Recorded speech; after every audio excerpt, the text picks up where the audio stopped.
Hello friends, welcome back to PG diploma academy. मित्रांनो, polymorphism बघत असताना आपण कालच्या लेक्चरमध्ये सर्व गोष्टी बघितल्या होत्या. पॉलिमॉर्फिझमची डेफिनेशन आणि त्याचे टाइप्स वगैरे बघितले होते आपण. आता आजच्या लेक्चरमध्ये आपण काय करूया, पॉलिमॉर्फिझमचं कंपाईल टाइम पॉलिमॉर्फिझम काय राहतं हे बघणार आहोत. कंपाईल टाइम पॉलिमॉर्फिझम जर आधीचं लेक्चर कुणी बघितलं नसेल तर ते लेक्चर आधी बघून घ्या आणि त्यानंतरच नेक्स्ट लेक्चरकडे या तुम्ही. Compile time polymorphism. Compile time polymorphism तुमचा काय म्हणतो ते बघा. When function is selected for execution at the time of compilation is known as early binding or static binding. मित्रांनो, तुम्हाला एक लाईन तुम्हाला सांगतो आधीच. याला कंपाईल टाइम पॉलिमॉर्फिझमला तुम्ही अर्ली बाइंडिंग आणि स्टॅटिक बाइंडिंग सुद्धा म्हणू शकता. याला तुम्ही अर्ली बाइंडिंग आणि स्टॅटिक बाइंडिंग सुद्धा म्हणू शकता. कंपाईल टाइमला तुम्ही अर्ली बाइंडिंग आणि स्टॅटिक बाइंडिंग सुद्धा म्हणू शकता. सो फ्रेंड्स, ही लाईन तुम्ही पहिल्यांदा घ्या. It is also known as early binding और static binding. Compile time polymorphism is also known as early binding and static binding. Early binding म्हणजे तुमचा तो डायनॅमिक बाइंडिंग वगैरे मी तुम्हाला बेसिक कन्सेप्ट ऑफ ओओपी मध्ये तुम्हाला सांगितलं होतं. डायनॅमिक बाइंडिंग म्हणजे काय, त्यानंतर स्टॅटिक बाइंडिंग म्हणजे काय. मित्रांनो, स्टॅटिक बाइंडिंग म्हणजे जी गोष्ट तुमची आधी केलेली जाते, कंपाईल टाइमला जी गोष्ट केलेली जाते, ज्या काही गोष्टी तुम्हाला इन्क्लूड करून गेलेल्या जातात, जी काही मेमरी तुम्हाला अलोकेट करून दिलेली जाते, त्याला म्हणतात तुमचं स्टॅटिक. आणि डायनॅमिक तुमचं कशाला म्हणतात, जेव्हा तुम्ही रन टाइमला कोणत्याही गोष्टी अलोकेट करत आहात, जेव्हा तुम्ही रन टाइमला कोणत्याही गोष्टी एंटर करीत आहात, त्यांना तुम्ही डायनॅमिक व्हॅल्यूज म्हणतात मित्रांनो. डायनॅमिक मग ते ह्या झाल्या तुमच्या स्टॅटिक. कोणत्या जेव्हा जे काही तुम्ही गोष्टी कंपाईल टाइमला देणार आहात ते तुमच्या स्टॅटिक झाल्या, आणि डायनॅमिक जे काही तुम्ही रन टाइमला देणार आहात ते. आता मित्रांनो, अर्ली बाइंडिंग म्हणजेच तुमच्या प्रोग्राम रन करण्याच्या आधी दिलेल्या जे काही आहेत तुमच्या बाइंडिंग, त्या तुमच्या अर्ली बाइंडिंग झाल्या. म्हणजे स्टॅटिक बाइंडिंग, अर्ली बाइंडिंग आणि कंपाईल टाइम हे तिन्ही गोष्टी एकच आहेत, फक्त त्यांचे नाव डिफरंट आहेत. आता फ्रेंड्स पहा, नेक्स्ट लाईन पॉइंट काय म्हणतो बघा. When function is selected for execution. जेव्हा फंक्शन एक्झिक्युशन साठी सिलेक्ट केला जातो at the time of compilation, कंपायलेशनच्या वेळेस, is also known as early binding or static binding. Compilation program जेव्हा कंपाईल करतो आपण, तेव्हा जो फंक्शन सिलेक्ट केला जातो एक्झिक्युशन साठी, त्यालाच तुमचं अर्ली बाइंडिंग आणि स्टॅटिक बाइंडिंग असं म्हटलं जातं. म्हणजेच रन करण्याच्या आधी तुम्ही कंपाईल करता प्रोग्राम, हे तर तुम्हाला सर्वांना माहिती आहे. मग त्या टाइमाला तुमचं अर्ली बाइंडिंग आणि स्टॅटिक बाइंडिंग, तुमचे जे काही फंक्शन तुम्ही सिलेक्ट केलाय त्याला तुम्ही अर्ली बाइंडिंग आणि स्टॅटिक बाइंडिंग असं म्हणता मित्रांनो. By default C++ follow static or early binding. By default C++ static किंवा अर्ली बाइंडिंग हे फॉलो करतं. During compilation process C++ compiler determine the function call based on parameters type. म्हणजेच कंपायलेशनच्या प्रोसेसच्या टाइमाला C++ compiler काय करतो, डिटरमाइन करतो फंक्शनला कसं कॉल करायचंय ते सांगण्याचा प्रयत्न करतो. म्हणजे बेस्ड ऑन ते फंक्शनला कॉल कसं केलं गेलेलं आहे आणि त्याचे पॅरामीटर्सच्या टाइप्स नुसार. म्हणजे किती पॅरामीटर्स, नंबर ऑफ पॅरामीटर्स वगैरे हे सर्व चेक केलं जातं. त्यांचे डेटा टाईप चेक केलं जातं. ती काय आपण डिटेलमध्ये बघणारच आहोत. हे पहा, या वाक्यामध्ये तुम्हाला समजूनच जाईल. ते काय म्हणतात माहिती का मित्रांनो, फंक्शन्सला मॅच केलं जातं, त्यांच्या आर्ग्युमेंट्सला मॅच केलं जातं, त्यांच्या डेटा टाइप्सला मॅच केलं जातं, त्यांच्या आर्ग्युमेंट्सच्या डेटा टाइप्सला मॅच केलं जातं, आणि मग सांगितलं जातं की हा फंक्शन कोण्या फंक्शनला मॅच होत आहे ती. तर ती कशासोबत मॅच करत आहेत, का म्हणून मॅच करायचं आहे, हे सर्व तुम्हाला डाऊट असेलच मनात. टेन्शन घेऊ नका. जेव्हा आपण हा प्रोग्राम बघता, मी तुम्हाला हा प्रोग्राम आज एक्सप्लेन करून सांगणार आहे आणि काय घडलेलं आहे या प्रोग्राम मध्ये ते सुद्धा सांगणार आहे. मित्रांनो, इथं जर तुम्ही बारीकीने बघितलं तर तुम्हाला एक गोष्ट तुम्हाला लक्षात येईल. इथं काय आहे, ऍड नावाचं फंक्शन आहे, इथं पण ऍड नावाचं फंक्शन आहे. दोन्हीचे नावं सेम आहेत. Both name are same but its arguments are different. इथं किती आर्ग्युमेंट आहेत, 2 आर्ग्युमेंट आहेत, ए आणि बी. इथं किती आर्ग्युमेंट आहेत, 3 आर्ग्युमेंट आहेत, ए बी आणि सी. टोटल तुमचे 3 आर्ग्युमेंट्स आहेत. मग मित्रांनो, function name are same but its arguments are different. हे पहा, फंक्शन ओव्हरलोडिंग मध्ये function name are same but its arguments are different. त्याच्या नाव तर सेम राहतात पण आर्ग्युमेंट्स त्याचे बदलतात. समजलं? मग हे पण वाक्य तुम्हाला समजलं. ड्युरिंग कंपायलेशन प्रोसेस काय होतंय, C plus plus compiler determine करतो the function call based on their parameter types, त्यांच्या पॅरामीटर्सच्या टाइप्स वरती. मग त्याच्या पॅरामीटर्स मध्ये हे पहा, पॅरामीटरचा टाईप कोणता आहे इथं, ए आणि बी काय आहे तुमचे पॅरामीटर्स आहेत कुणाचे, या ऍड नावाच्या फंक्शनचे. मग त्याचा टाईप कोणता आहे, इंटिजर टाईपचे आहेत. मग त्याचा टाईप वगैरे ते सर्व चेक केलं जातं फंक्शन कॉल करताना तुमच्या कंपाईल टाइम मध्ये. C plus plus compiler invokes म्हणजे कॉल करणे. C plus plus compiler call, या इनवोकला तुम्ही कॉल पण म्हणू शकता. C plus plus compiler call the correct function for each call, म्हणजे प्रत्येक कॉलसाठी करेक्ट फंक्शनलाच कॉल करण्याचं काम करतो कोण, सी प्लस प्लसचा कंपायलर. आता मित्रांनो, ऍड नावाचा फंक्शन आहे, हा पण ऍड नावाचा फंक्शन आहे, हा पण ऍड नावाचा फंक्शन आहे. मला सपोज कोणता फंक्शन पाहिजे, कंपायलर कन्फ्यूज होईल ना. मग त्या ठिकाणी मी 3 जर तुमचे पॅरामीटर्स दिले तर तुमचा कंपायलर ऑटोमॅटिकली तुमचा जो काही 3 व्हेरिएबल्स आहेत, 3 पॅरामीटर्स वाला जो फंक्शन आहे, हा किती पॅरामीटर वाला फंक्शन आहे 3, हा किती पॅरामीटर वाला फंक्शन आहे 2. मग मी जेव्हा हा रन केला, ऑब्जेक्ट डॉट ऍड नावाचे 3 पॅरामीटर पास केले, कोणते कोणते, 10, 20, 30 हे 3 पॅरामीटर्स पास केले. मग मित्रांनो, तुमचं कंपायलर ऑटोमॅटिकली कोणता फंक्शन एक्झिक्यूट करेन, हा ऍडिशन एक्झिक्यूट करेन का हा ऍडिशन एक्झिक्यूट करेन, हा फंक्शन एक्झिक्यूट करेन ऍड नावाचा का हा, तर हा फंक्शन एक्झिक्यूट करेन, हा एक्झिक्यूट करेन का नाही. का तर इथं 2च तुमचे पॅरामीटर्स आहेत आणि तुम्ही पास करत्या वेळेस किती घेतलेले आहेत, 3 पॅरामीटर्स घेतलेले आहेत, 10, 20, 30. मग तुमचा हा 3 पॅरामीटर वाला तुमचा फंक्शन एक्झिक्यूट करेन. कोण एक्झिक्यूट करेन, तुमचा सी प्लस प्लसचा कंपायलर एक्झिक्यूट करेन, इन्व्होक करेन, कॉल करेन. समजलं? Compile time polymorphism is efficient than run time polymorphism. Run time polymorphism पेक्षा कंपाईल टाइम पॉलिमॉर्फिझम हा इफिशियंट आहे, इझी टू यूज आहे. समजलं? म्हणजे सोपा आहे. Compile time polymorphism can be अचिव्ड in 2 different ways. पहा, कंपाईल टाइम पॉलिमॉर्फिझम आपण 2 पद्धतीने अचीव्ह करू शकतो. एक तर तुमचा फंक्शन ओव्हरलोडिंग, जे की आजच्या लेक्चरमध्ये आपल्याला बघायचं आहे. फंक्शन ओव्हरलोडिंग त्याची थेअरी बघायची आहे, त्याचा डेफिनेशन बघायची आहे. हे पहा, फंक्शन ओव्हरलोडिंगची थेअरी आहे. त्यानंतर फंक्शन ओव्हरलोडिंगचे स्टेप्स आहेत, म्हणजे कसं सिलेक्ट केलं जातं तुमच्या फंक्शनला. त्याच्यानंतर हा एक एक्झाम्पल तुम्हाला दिलेला आहे आणि हे थोडेसे थेअरीच्या लाईन्स आहेत. आणि त्याच्यानंतर तुमचा प्रोग्राम आहे आणि त्याचा आउटपुट बी तुम्हाला मी इथं दिलेलं आहे. हे तुमचं काय कशाचं आहे, फंक्शन ओव्हरलोडिंगचं. सेम तुमचं ऑपरेटर ओव्हरलोडिंगचं पण आहे आणि ते आपण नेक्स्ट लेक्चरमध्ये बघणार आहोत. कारण की मला प्रोग्राम एक्सप्लेन करायचा, थेअरी पण एक्सप्लेन करायची, लेक्चर खूप लेंदी होईल म्हणून मी त्याला नेक्स्ट पार्टमध्ये ठेवलेला आहे. आजच्या लेक्चरमध्ये फक्त आपण फंक्शन ओव्हरलोडिंग आणि कंपाईल टाइम पॉलिमॉर्फिझम तर तुम्हाला समजलंच असेल. कंपाईल टाइम पॉलिमॉर्फिझम म्हणजे काय ते तुम्हाला समजलं, किंवा कंपाईल टाइम पॉलिमॉर्फिझम म्हणजे काय, Wien function is selected for execution, जेव्हा तुमचा फंक्शन एक्झिक्युशन साठी सिलेक्ट करतो at the time of compilation, त्याला तुम्ही कंपाईल टाइम पॉलिमॉर्फिझम सुद्धा म्हणू शकतात, अर्ली बाइंडिंग सुद्धा म्हणू शकतात आणि डायनेमिक बाइंडिंग सुद्धा म्हणू शकतात. तिन्हीचे नाव सेमच आहेत मित्रांनो.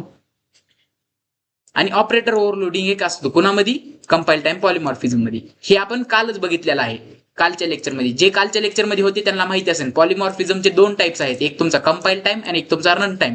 कंपाईल टाइमच्या आणखीन 2 टाइप्स आहेत.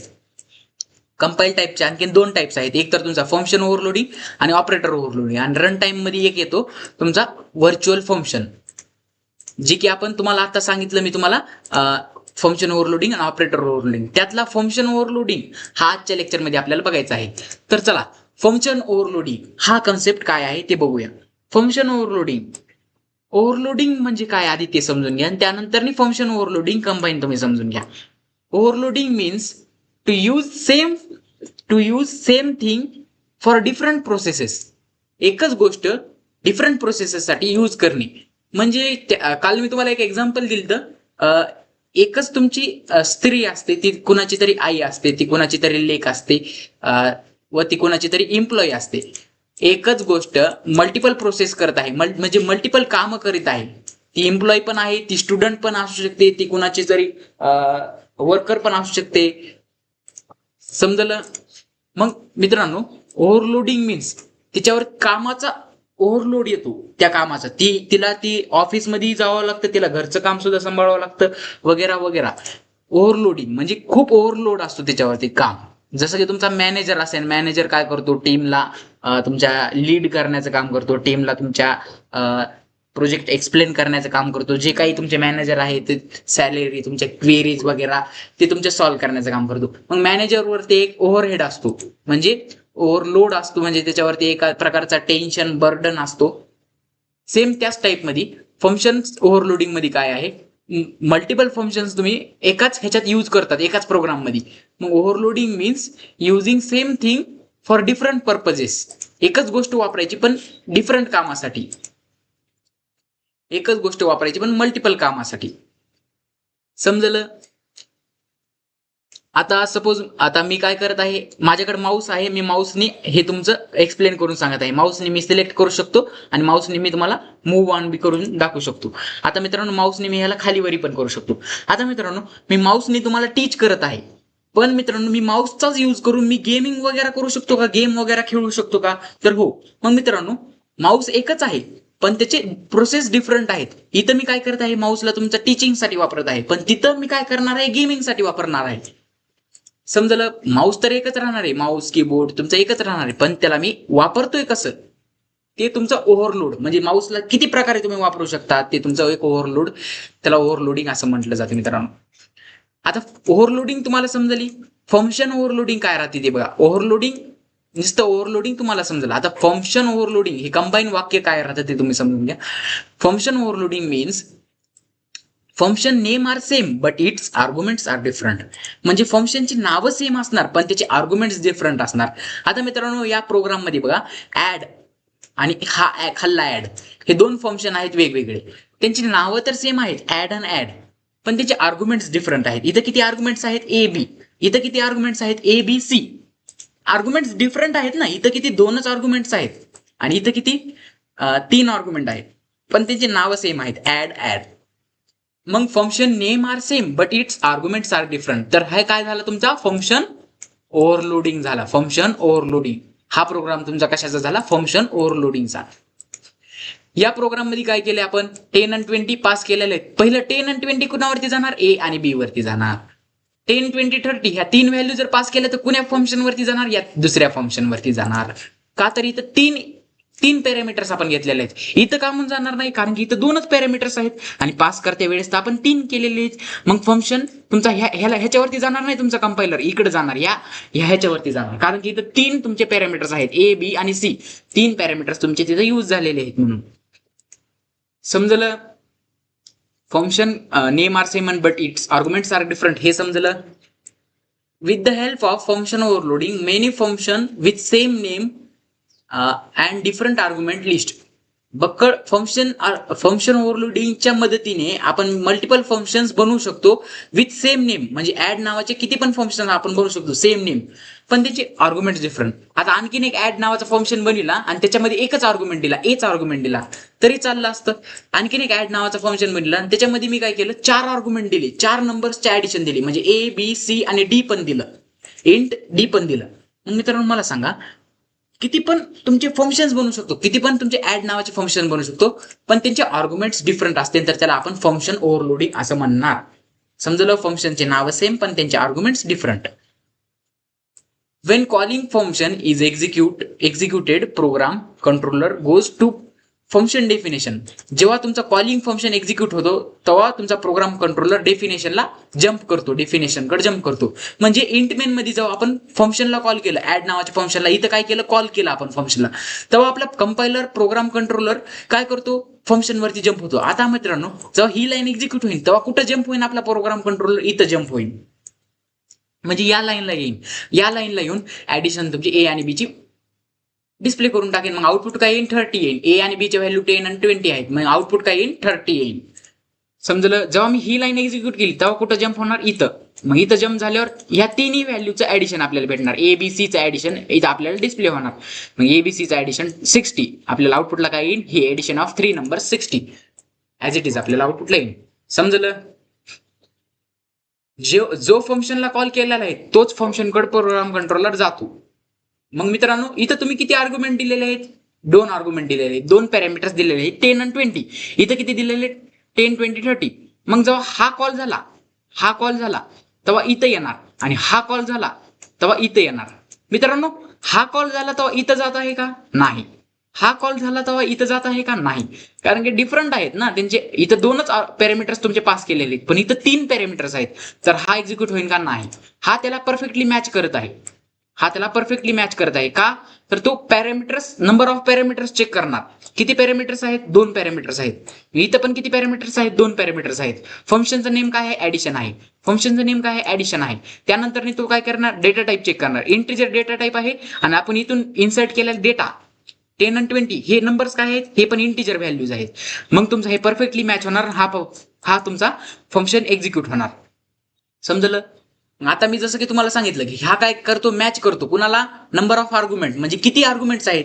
2 आर्ग्युमेंट्स आहेत, 3 आर्ग्युमेंट्स आहेत, किती आर्ग्युमेंट्स आहेत ते मॅच करतो. आणि त्या आर्ग्युमेंट्सचा data type of that argument, म्हणजे इंटिजर टाईप आहेत किंवा फ्लोट आहेत का तुमचे कॅरेक्टर आहेत, ह्या सर्वांना मॅच करण्याचं काम करतो. मॅच करण्याचं काम करतो. समजलं?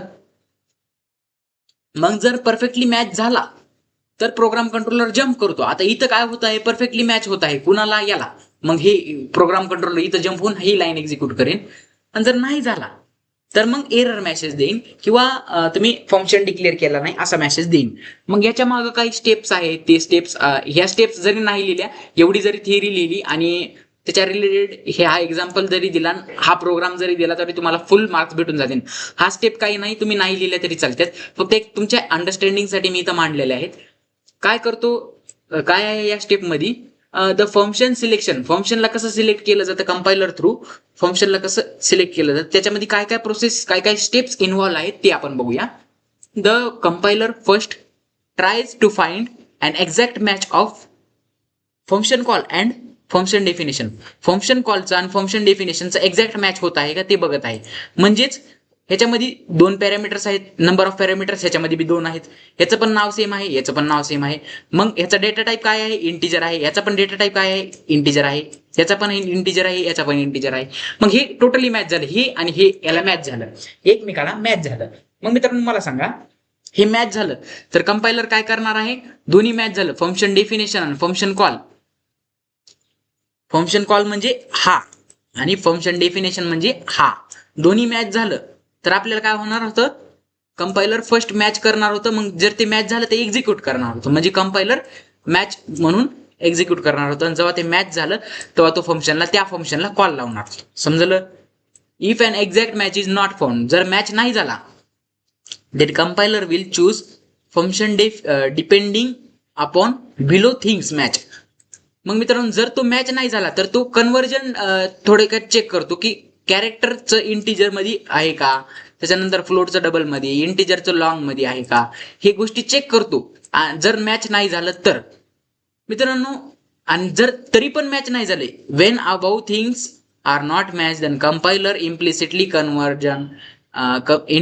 कन्व्हर्जन करतो. आणि त्याच्यानंतर तो काय करतो? एक एरर मेसेज जनरेट करतो. It convert it having multiple matches.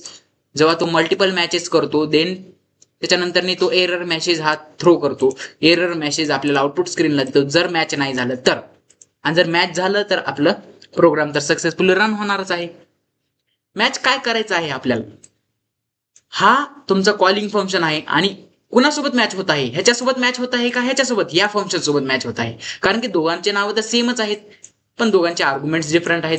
मग ह्याच्यामध्ये किती आर्ग्युमेंट्स आहेत? 3 आर्ग्युमेंट्स आहेत. मग कोण्या ह्याच्यासोबत मॅच होईल? हे ह्याच्यासोबत मॅच होईल का? तर इथं पण 3 पॅरामीटर्स आपण घेतलेले आहेत आणि 3 आर्ग्युमेंट्स इथून शेअर केलेले आहेत. कोण्या डेटा टाईपचे? इंटिजर डेटा टाईपचे. इथं पण कोणत्या डेटा टाईपचे शेअर केलेले आहेत? इंटिजर. मग मित्रांनो हा तुमचा टोटली मॅच होतो. मग इथून जेव्हा मी कॉल केला तेव्हा कंपायलर इथंच जाणार. इथं जाणार का? नाही, इथंच जाणार डायरेक्ट. इथं गेल्यावर ही लाईन एक्झिक्यूट करणार. समजलं? कंपायलर कसा कसा जम्प करतो, कसा कसा तिथं जातो. सपोज एक एक्झाम्पल घेऊया. 2 फंक्शन आहेत, SQRE स्क्वेअर नावाचे 2 फंक्शन आहेत सिमिलर नेमचे. एकामध्ये लॉंग आहे, डेटा टाईप ए आहे, ए व्हेरिएबल आहे. एकामध्ये एक्स व्हेरिएबल आहे आणि डबल आहे. लॉंग आणि डबल हे त्याचे डेटा टाईप आहे. हे function call such as square 10.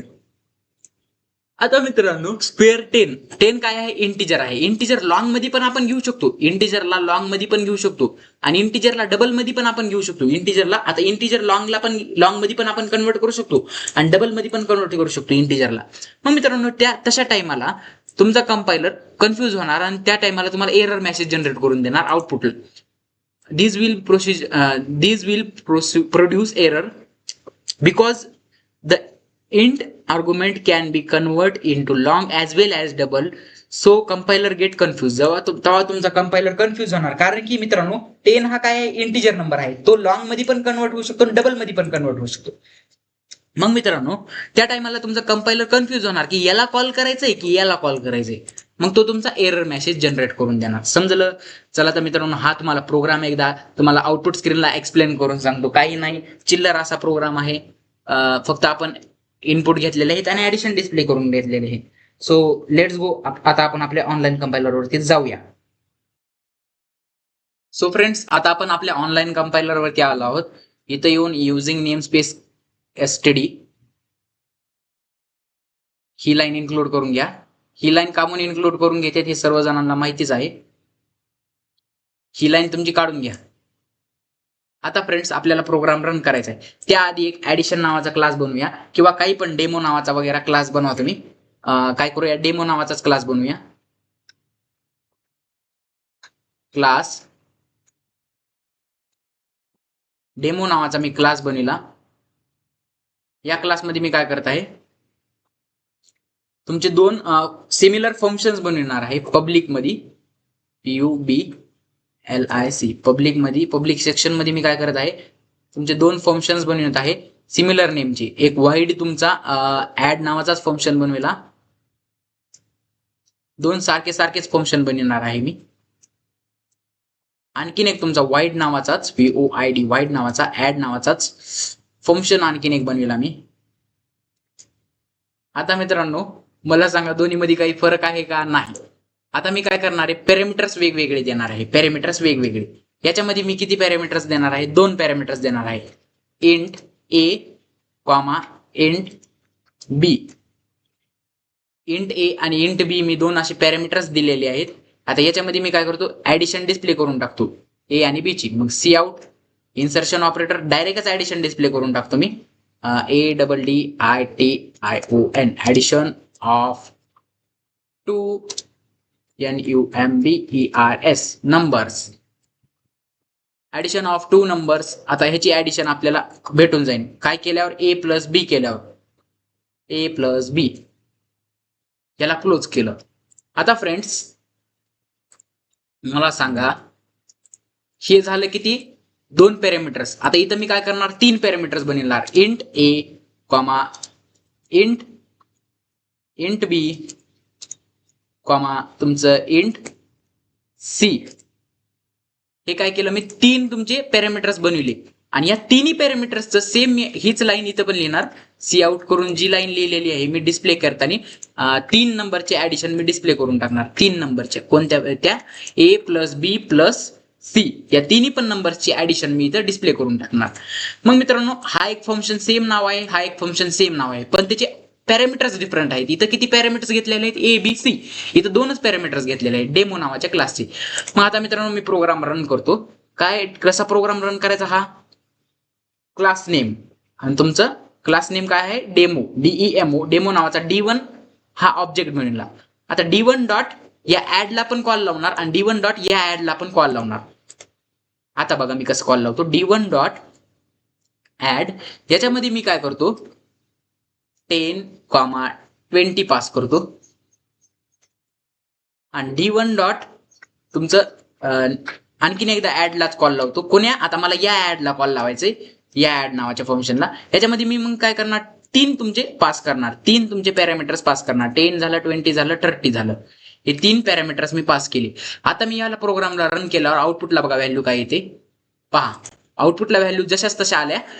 30, 10 plus 20 30 आणि 10 प्लस 20 प्लस तुमचं 30 60 आलं का? बघा मित्रांनो, याच्यातून काय समजते मला, याच्यातून काय समजते की आता मी काय करतो, याला काय करतो, सिमिलरली देतो. तुम्हाला जर थोडक्यात एक्झाम्पल सांगायचं झालं तर इथे काय करतो, हेच देतो. Same same same as it is same करून टाकतो सगळं. आता बघूया आपला प्रोग्राम रन होतो का बघूया.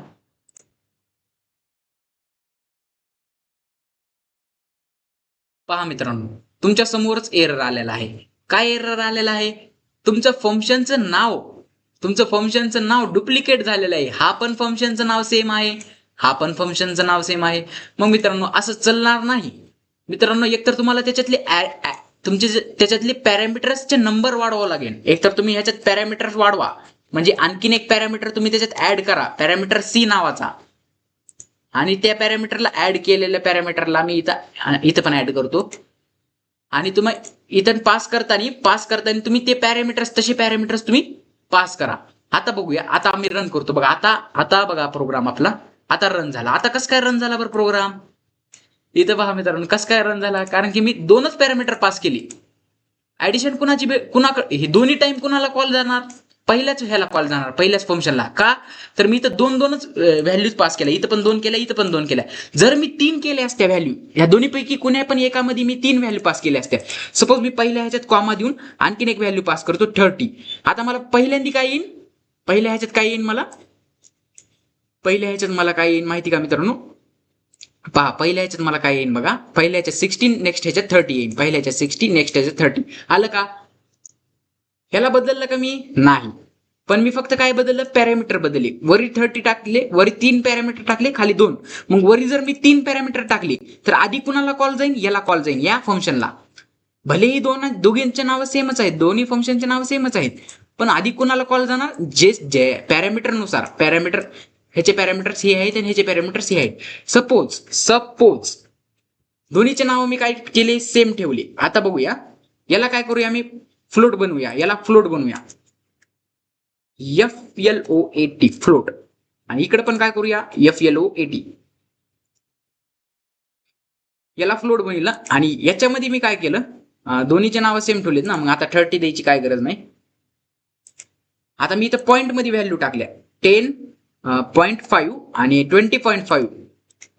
20.5. आता मित्रांनो 10.5 आणि 20.5 याच्यामध्ये ऍडिशन बघा. ऍडिशन तुम्ही कॅल्क्युलेट करा, ऍडिशन काय येईल बघा. आता मी जर याला रन केलं तर बघा काय होतं. काय एरर आलेलं आहे? C was not declare. काय म्हणत आहे? सी. हा इथला सी काढून टाका ना. सी तुम्ही बनविलाच नाही तर कशाला ठेवतात? आता काय एरर आलेलं आहे? आता डबल इज अँबिग्युअस. काय?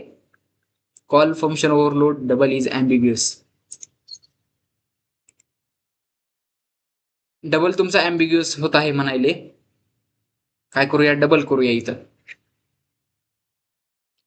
DO डबल, इथं पण घेऊया डबल.